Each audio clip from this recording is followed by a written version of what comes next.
महाराष्ट्राची भाग्यलक्ष्मी म्हणून ओळख असणाऱ्या कोयना धरणाच्या जलाशयाची पाणीपातळी मोठ्या प्रमाणात घटलेली पाहायला मिळत आहे। सध्या याच धरणामध्ये जवळपास 15 TMCहून कमी पाणीसाठा शिल्लक राहिल्यामुळे या कोयना जलाशयाचं बॅकवॉटर जे आहे ते पूर्णपणे ओसाड पडलेलं चित्र आता सध्या पाहायला मिळत आहे। सध्या मी बामनोली परिसरात आहे आणि या ठिकाणी जर पाहिलं तर पूर्णपणे हा कोयना जलाशयाचा बॅकवॉटरचा भाग पाण्या वाचून पूर्णपणे ओसाड पडलेला पाहायला मिळत आहे।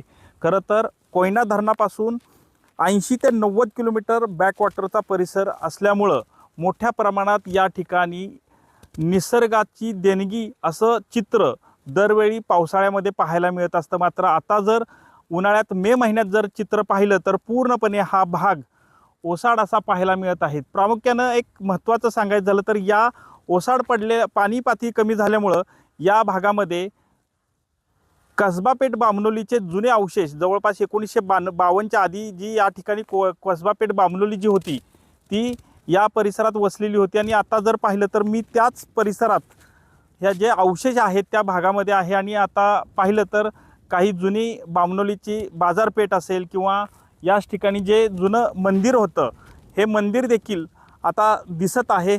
पूर्णपणे हा भाग जो होता तो 1952 साली या ठिकाणी धरण बांधण्याच्या आधी हा या भागामध्ये लोकवस्ती होती। अशी अनेक भागामध्ये या पाणी पातळी घटल्यामुळं अशा अनेक भागामध्ये ही अशा पद्धतीनं अवशेष जे आहेत ते गावांचे दिसू लागलेले आहेत। खरं तर पावसाची प्रतीक्षा आहे, कारण हा जो भाग आहे तो पूर्णपणे पर्यटनावर आहे।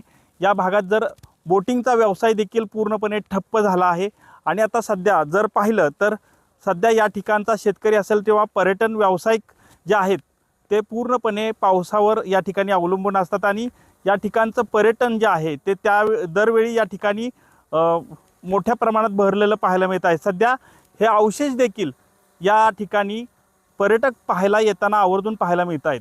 कॅमेरामन आमिर शेखसह संतोष नलावडे, TV9 मराठी, बामनोली, सातारा।